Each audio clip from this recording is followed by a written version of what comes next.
Monday, May 6th, has issued a high risk of severe weather, and it is confirmed that it is causing damage. Again, it's this little area right here. If you are in this area north of Parkin,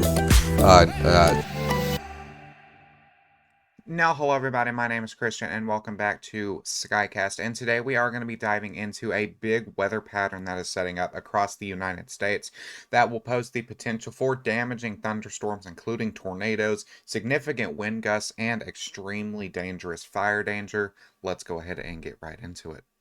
Now, things do remain relatively quiet throughout the day today, but things will start picking up tomorrow, where the Storm Prediction Center has highlighted a slight risk of severe weather across portions of the Dallas metro area up into McAlester, Oklahoma, eastward into portions of Hot Springs, Arkansas, and then just a little corner right here of northwestern Louisiana. The potential for damaging thunderstorms will exist here, including large hail, maybe even a brief spin-up tornado with this.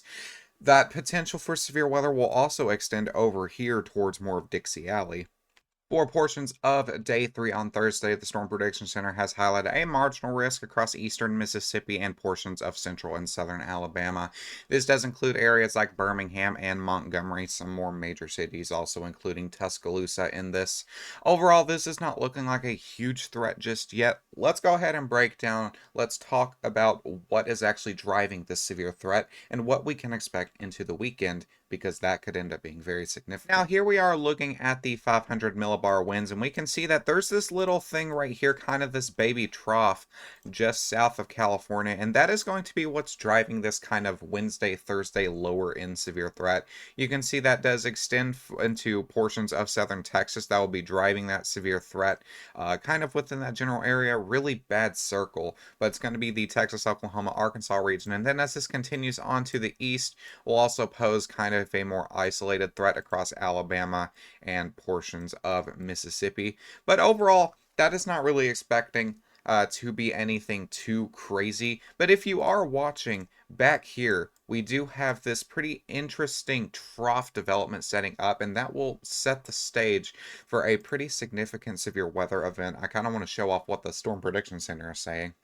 Now, for Friday, the Storm Prediction Center has issued a 30% day 5 risk for Friday across portions of St. Louis, Jonesboro, Arkansas, Memphis, Tennessee, and then that 15% severe weather risk extends all the way up from Rochester, Minnesota, down into portions near Baton Rouge, Louisiana. Pretty widespread area of severe storms from that developing trough, which we'll get into here in a minute. But anywhere from Springfield, Missouri, westwise, over to Louisville, Kentucky, Frankfort, Kentucky, eastwise for Friday. And then as we start getting in portions of Saturday looks like it could be the real deal. We also have this 30% severe weather risk across portions of Mississippi, Alabama, Georgia, and Tennessee, areas that we are seeing those isolated severe storms on Thursday. That 15% stretches up from Cleveland, Ohio, down into portions of Lake Charles, Louisiana, and this includes a very large population, almost the whole state of Kentucky, Richmond, Somerset, Knott County areas. Then you got areas in Ohio, practically almost the whole state of Ohio, whole state of Tennessee, and then Alabama, Mississippi. Lots of areas involved in this. And then as we get into the day 6, another potential severe weather setup as this trough bounds east, anywhere from Panama City, Florida, up into portions of Hampton, New Jersey, and then State College, Pennsylvania as well. That could have that potential for those severe thunderstorms. So going to be very, very active with this severe weather threat. Now let's go ahead and talk about what's driving this. We have this area of troughing right here, and you can see those oranges and yellows beginning to pop up. That is a jet stream exceeding 100 knots, which is very, very fast winds. That's exceeding 100 miles an hour in the upper level atmosphere. Those winds very strong. And eventually that will kind of weaken out, but before that does that, we also have, I don't really know what to describe this, but it kind of funnels back down south. So this is the Friday. You start getting into the Saturday where that big trough begins to form. You can see it right here. This is the whole trough. This is a more negatively tilted system. As you can see, it's more orientated towards the southeast on both of these. But this second trough area, that is going to set the stage for the severe potential across this area. Not really a good circle at all still, but kind of just a general area. And then as this pushes off, you can see it rapidly strengthens. Once again, those upper level winds exceeding 100 miles an hour, 100 knots. And then that is where you're going to also see that severe weather threat across the coast as this bounds east. So definitely a very strong, potentially significant trough development. These troughs are known to somehow produce severe weather systems. So definitely something that needs to be kept an eye on. Now, one key question that is also funneling this is moisture, or the dew points in this. And you can see that as we start getting into the 12th and the 13th, we do have those dew points exceeding 60 not 60 miles an hour, but 60 degrees Fahrenheit, funneling out of portions of the Gulf of Mexico, or Gulf of America, either one that you want to call it. And if that little frontal trough that's sparking the severe storms here in Oklahoma and here in portions of Alabama and Mississippi, if that was not there, this moisture would be able to extend all the way up into portions of the upper Midwest, and that would pose an even greater severe risk. But that little moisture grabber trough that is right there is going to come through, and it's going to sweep away some of that moisture. And you can see that leaves kind of the blues down here across portions of southern Louisiana, Alabama, Mississippi. But one thing that the Gulf of Mexico is known to do is rapidly intensify, and that moisture will begin to immediately funnel back up, but there is not enough time for recovery before that initial trough begins to move through from Oklahoma, and that is where that's going to kind of be the big key question along the central area near Missouri, Illinois, portions of Arkansas, is how far north that moisture is going to stretch from the Gulf of Mexico. And the GFS has been a little bit of an outlier with this. The Euro predicts it kind of somewhere here between Arkansas area, so that would set the stage for a greater severe threat. But definitely something to continue to watch. As we get into Saturday, though, you can see as that trough continues to bound east, that moisture has a greater chance of returning up into portions of Alabama, Mississippi, Tennessee, even portions of Kentucky, seeing dew points in the upper 50s, even into the lower 60s. Across portions of extreme southern Kentucky there too. And then moisture down here towards Mississippi and Alabama, entering the upper 60s, some areas even into the lower 70s. So that the decent amount of moisture that can help sustain storms as we continue this on.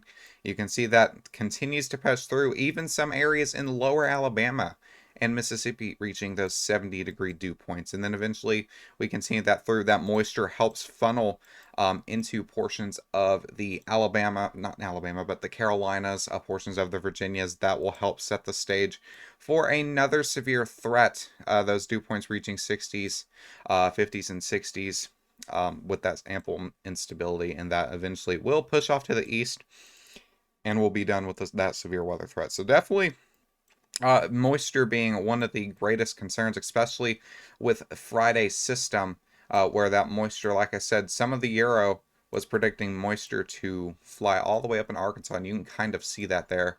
But that's really one of the greatest questions that we have is how much moisture, how much of a warm sector will these storms be able to fire in? Now, if we are taking a look at Cape values or instability, stuff that does help these storms grow in size, that does not seem to be that great of a question. You can see that for Friday's system, we do have a lot of this instability kind of just generally spread from anywhere from the Midwest down into portions of Louisiana where that 30% was highlighted. As we continue this east, though, that continues to funnel through lots of that instability down here through Louisiana, Mississippi, portions of Alabama where we are highlighting that greater threat for Saturday. Eventually that will press all east, and then we still have a little bit of that kind of that storm juice left. Once again, generally across this area where we are highlighting that Sunday 15%, which should continue to help keep storms severe before eventually that just pushes off to the east. So we do have that ample moisture available with this.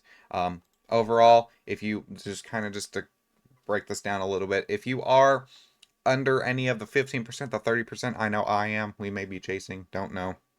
Um, but you need to be able to be prepared when it happens. So take the time that you have now, get with your family, get that severe weather plan, get your shelters, your house stocked up on food, and get ready to go just in case some sort of severe weather impact does occur in your area. One other thing, well, actually, two other things I do want to talk about is fire weather and potentially even blizzard conditions. So let's go ahead and get right into that.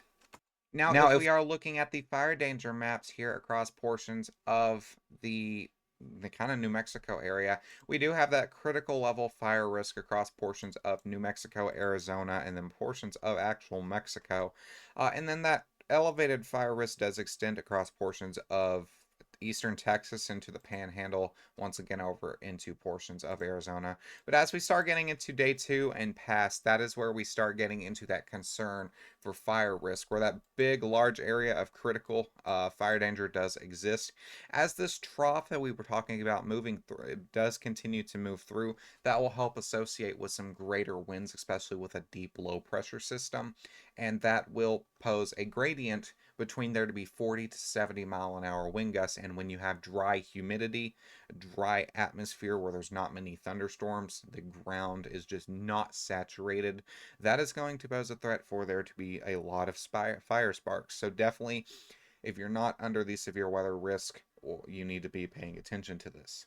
There are fire danger areas that does extend across this area for even day 3, day 4, day 5, day 6, but it's not actually implemented into this program, I don't think. But definitely New Mexico, Oklahoma, Texas, stay fire aware with this setup here. This could be potentially historic and life-threatening. Now, as we do continue to watch this low pressure system kind of form in this area, this is going to be a fairly deep low pressure system. Millibars between the 70s and possibly even 80s range, which is almost unheard of for this type of year. This could be the strongest storm we have had in March. But not only is that going to fuel severe weather down here, fire weather down here, but also kind of snowy weather up here. It's kind of all over the place chaos for this system. And as we are continuing to watch it, you can see that behind the system we do have areas of snow. This is not going to be feet of snow. This could be between a widespread 4 to 6 inches kind of deal, but blizzard warnings could go out as winds, with that low pressure system, you're going to have winds exceeding 60 miles an hour. When you accompany that with heavy snow, that's going to create whiteout conditions, practically blinding any sort of travel and lowering visibility drastically. So that could see a few blizzard warnings pop out with that. The reason why usually with these deep low pressure systems we start seeing feet of snow kind of be dropped with that, and the reason why is because, once again, you remember that moisture grabber system that's kind of sparking storms here and here on Wednesday and Thursday. That is not going to be able to funnel that moisture all the way out up here into the Midwest, and thus it doesn't really have enough of that moisture to wrap around the backside and drop all the snow. So very, very quick, possibly 4 to 6 inches of snow, maybe locally higher totals. And then eventually that's just going to kind of clear out before storms are even done down here. So not really too much of a crazy threat up here, but temperatures will be cold enough to see some of that snow drop. So stay travel aware, stay weather aware. Don't travel. Feel free to pull over. Don't caution other drivers, and just trust your instincts. Now, besides that, that is all I have for you guys today. Thank you for choosing Skycast as your go-to weather. Have a great day. Stay safe. You can follow us on X. Link is in the description. We are so close to 1,000 followers. I will see you guys in the next one. Have an amazing week.